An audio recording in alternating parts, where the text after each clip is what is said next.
Так, всем привет спустя месяц, всех с Новым годом. Я тут немного займу таймлайн своими рассказами, а потом уже приступим к обновлению. Если что, есть тайм-коды, можете перемотать. Изначально у меня выходили местные итоги года, но, во-первых, там реализация так себе, да и оно не сильно собрало, поэтому я его скрыл. Именно скрыл, не удалил, его также можно посмотреть, но только по ссылке. Вообще у меня достаточно скрытых роликов, поэтому я решил сделать соответствующий плейлист. По иронии судьбы, плейлист также скрыт ссылкой.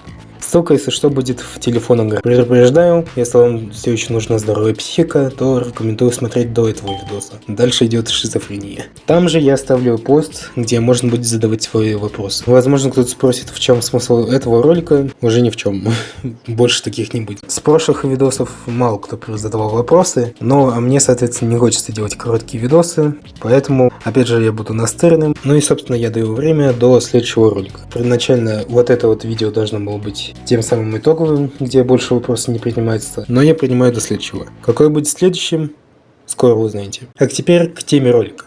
В сегодняшнем видео я буду рассказывать о новом обновлении Progressbar 95 1.09. Данный ролик вообще должен был выйти в декабре, и даже есть вступление этого ролика, сами знаете где. Но, к сожалению, от меня просили подготовиться к преисподней, из-за чего за декабрь ни одного ролика не вышло. Но так как от меня пока ничего не требуют, жалуйте программу. Здесь нас ожидает новая мини-игра, несколько новых сайтов, декомпилятор Барос, новые обои и прочее. Приступим к рассказу долгожданного, во всех смыслах, обновления.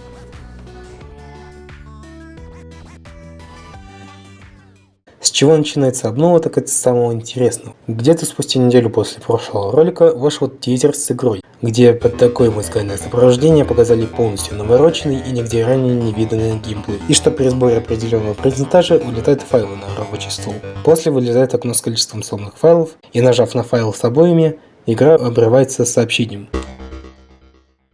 скоро новая бета. Видео достаточно интересное, только мы собрались обсуждать не его, а новое обновление. Поэтому переходим в игру и ждем заветное. Вот оно. А теперь подробно. Копирование файлов. Это, конечно, не официальное название, даже несмотря на то, что его в игре в принципе нет. Но раз в Википедии назвали его таким образом, сопротивляться не будем. На данный момент этот режим как запись дисков. Появляется случайно как матрица, трубы и скринсейвер, но не имеет коробки в магазине и отдельной иконки. Хоть у дисков были иконки в бетах, но не суть. Сейчас появляется где-то через 2-3 обычных уровня в этих системах, а в тех же бетах до версии 1.08.50 этот режим появлялся с самого первого захода в систему. Причем вы могли поиграть в него, к примеру, на Progressbar XB, а позже на Progressbar 7 в один заход 2 раза подряд. Так или иначе, понять, что начинается мини-игра, можно по звуку, который вы уже слышали, и по CD-диску, дискете или флешке. При последнем, кстати, будет звук USB 1.mp3. После соглашения появляется меню, где вы можете выбрать, какие файлы вам нужны, либо выбрать все. И теперь техническая составляющая. Всего есть синие, голубые, зеленые, розовые и серые сегменты. Что насчет остальных? Да их тут нет. По сути, это второй режим игры, где вы не можете проиграть. Первый — это косынка. Также это подтверждает отсутствие всплывающих окон, в том числе и опасных, и вспомогательных утилит. Разве что кроме часов. От того, сколько вы выбрали файлов, понадобится определенное количество сегментов. Тут я буду говорить максимально просто. Если вы выбрали все файлы, то на один файл вам надо получить 4 сегмента. При одном файле все 20.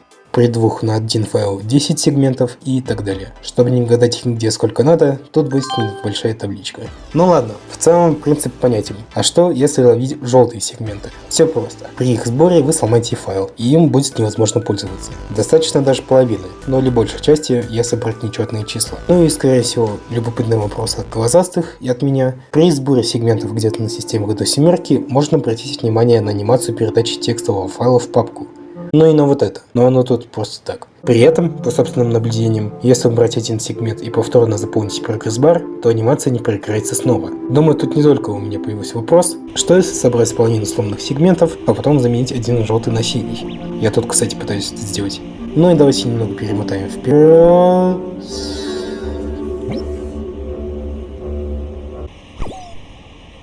Увы, нагнуть систему не получится. Тут либо это предусмотрено, либо сделано просто для вида. Ну ладно, не это важно, важно следующее.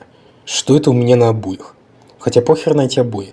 На кой хрен нам нужны эти файлы и что они делают? Что ж, рассказываю. Тут есть три типа файлов: текстовые, экзешки и VLP. В текстовых есть readme, читы и какой-то непонятный текст, к которому мы чуть позже вернемся. Экзешки. Тут либо обычные бонусы, либо неизвестный файл, который может даже перезапустить систему, либо бесполезный, который можно скачать в браузере. Ну и интересный лот — файл формата VLP.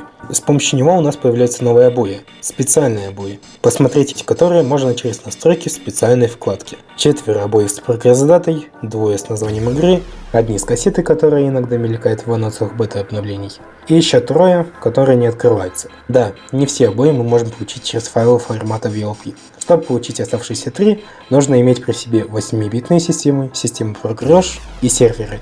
И вот все обои на месте. Ну и теперь к тому непонятному текстовому файлу, который называется pdrdlog.txt. Смотрев содержание, нам попадается название сервер 59 и какой-то набор цифр и букв. Что с этой информацией делать?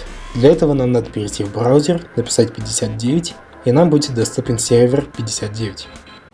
После входа нам дается перечень блоков данных, и нам надо найти нужный, информацию о котором нам дал текстовый файл. Впрочем, если вы случайно нажали не туда, малину вам это не испортит. Нас благодарят, и после прохождения уровня мы получим 5959 очков. И после отправки дальнейший доступ блокируется, оставляя сообщение «нет данных». Впрочем, это еще не все. Неожиданно даже для меня есть еще серверы. Сервер 56, сервер 57 и сервер 58. Правда, здесь они не рабочие с припиской офлайн. За этот интересный факт благодарю Виктрикса и его видос. Сам бы я лично не заметил. Но еще у него в последнем ролике он упомянул меня, так что для баланса я упоминаю его здесь. Ну и на этом больше про сервер 59 я сказать не могу. Закончил ли я говорить про браузер? Не. Есть еще приколы. Для начала, чтобы не отходить далеко от темы, в форуме по прогресс-дате появилось еще 2 ветки. Одна про сервер, вторая про мини-игру. Подробно разбирать я их не буду, я уверен, что мало кому это сдалось.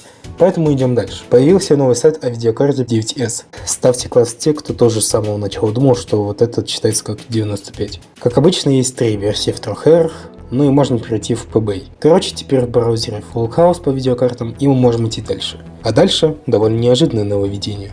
При каждом новом обновлении будет появляться окно браузера с кратким содержанием версии. Это происходит независимо от того, включен ли у вас автостарт. Лично я могу сказать, что это даже удобно, особенно при подготовке к видосам. В следующем списке нововведений — стрельба сегментами. В оригинале, правда, это называется стрельба байтами, но хуй нам. Русский перевод игры и так сделан странно, плюс половина текста осталась в английском.